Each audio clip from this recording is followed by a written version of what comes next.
The wellness industry is about to get a lot more intelligent, personalized, and competitive. AI is making it easier than ever to build something, from a concept website app to even a custom brand, which sounds great, until you realize it also means more brands, more noise, and a lot less room to be generic. If you're building a health or wellness business right now, the question isn't, is the market changing? It's, are you changing with it? Because when the barrier to building drops, the advantage doesn't go to whoever launches first. It goes to whoever is clearest, most intentional, and hardest to ignore. Which is why I wanted to break down 4 ways AI changes will impact wellness businesses, and how to use this to think about your business to stay relevant, premium, and differentiated as the market keeps evolving. Before I jump into this, hi, my name is Jen. I run Jaia Studio agency, which is a business that supports health, wellness, and fitness businesses in both their business's visuals and their strategy. And this particularly is a topic that I have been thinking of a lot lately, especially as it gets easier to build but harder to stand out. And truthfully, the more that I look at where the market is going, the more I think branding is about to matter in a very significant way.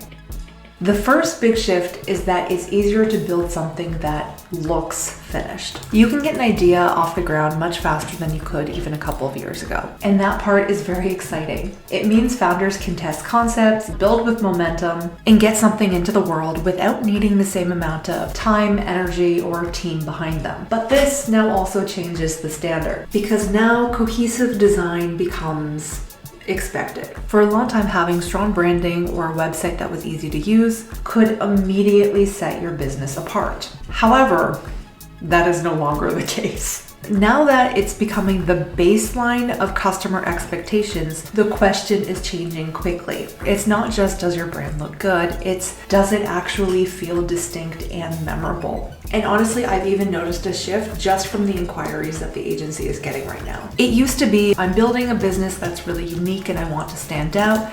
Now it's much more, can you help me with my visuals so I can keep up? And that is a very different mindset. Once the conversation becomes about keeping up instead of standing out, that's when you know the consumers are demanding a lot more from businesses and their visuals.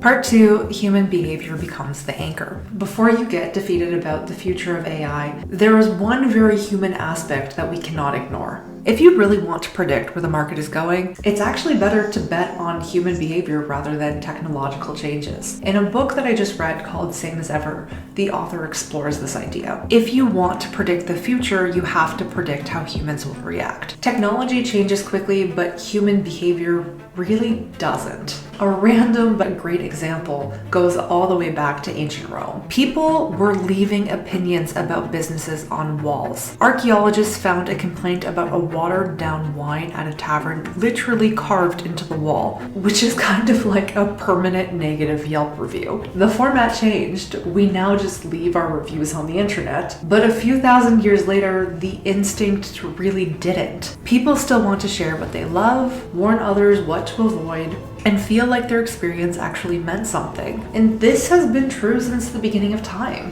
One of the reasons this matters so much is because businesses have always won by understanding what people want to feel, not just what they want to buy. Another great way to see how companies dealt with rapid societal change is to go back to periods of change like the 1950s and 60s and see how companies built entire communities and brands around their businesses. Nike might be one of the better examples of this. In 1966, the co-owner went to New Zealand and saw that people were casually jogging, which is not something people did unless they were athletes. He took the concept, brought it back to America. Nike started hosting run clubs and health clinics. He wrote an entire book called Jogging, because honestly, think about it. What is the best way to sell a pair of running shoes?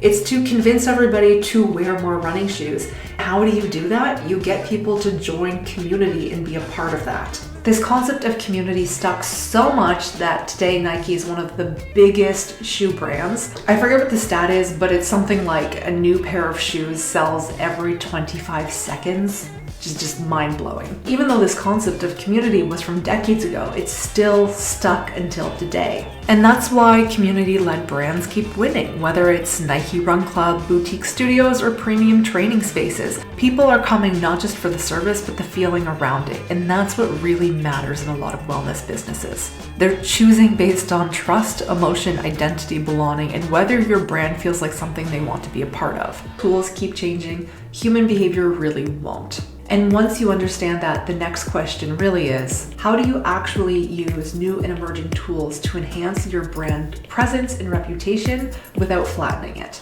Even though we've practically given AI googly eyes, drawn on a smile, and called it Claude, we forget that it's not real. It is just a tool. AI does not have its own taste, opinions, or really point of view. It's just responding to the input that is given, and it still needs direction from someone who knows what they're doing or trying to build. What people do is they assume that these tools are going to do the thinking for them, or that they'll build the business, shape the strategy, create the brand. That is just not going to happen. AI can absolutely help you move a lot faster, but it does not replace taste, judgment, or clarity. If anything, I think a lot of founders are more overwhelmed than ever because now they have more possible directions they could take without any stronger sense of which one actually makes sense. So the real skill is not just using AI tools, it's knowing how to use it. I'll get into this in my next video when I'm doing a vibe coding project, but really if you're going to use AI, you need to know the terminology to speak to it. If you're going to use it to build an app, probably need to know some UX design, UI design,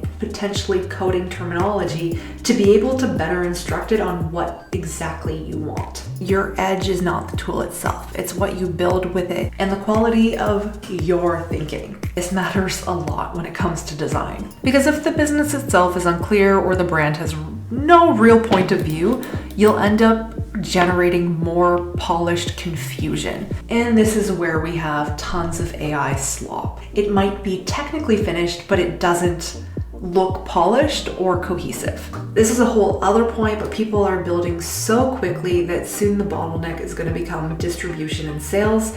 And one of the easiest ways to not stand out is to create something that's not memorable. The brands that are going to win are not the ones who are making it their personality. They are the ones using it quietly, intelligently, in a way that strengthens what already makes their business good. If you're going to use tools like AI, you really need a longer term way of thinking about your business that will surpass trends. Think in quarters, not weeks. Once you understand that the baseline is rising, that human behavior matters more than anything, and that AI should be used as leverage, the real question becomes, how do you make a decision in this ever-changing market without constantly feeling behind? The answer is that founders need to stop thinking week to week and start thinking in quarters or years. A lot of businesses are still being built in a very reactive way. What should I post this week? What should I change this month? Should I tweak the offer again? Do I need to update the website? And that kind of thinking makes everything feel chaotic.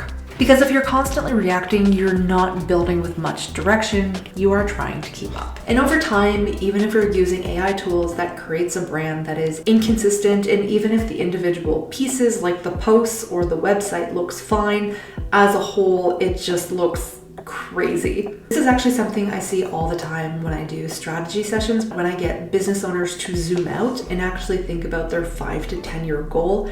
It makes it a lot easier to work backwards to reach that goal versus just reacting to everything on a day-to-day basis. When you know where you're trying to go, you stop treating every decision like it's a separate emergency. This connects to AI because it's kind of the same thing. If you don't have a bigger direction for business, then every new tool feels the same. Just try out 1 or 2 tools, see if it can automate or speed up an aspect of your business, and then slowly build from that.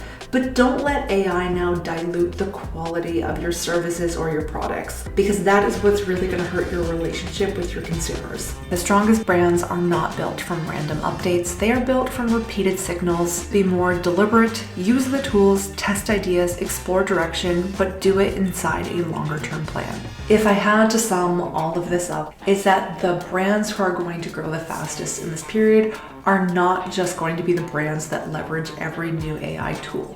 They're going to be the ones thinking clearest, understanding that good visuals are becoming expected, that human behavior is still a lot more stable than technology, and know that AI is powerful, but only when it's being used with direction. The real opportunity in this era is not just new tools.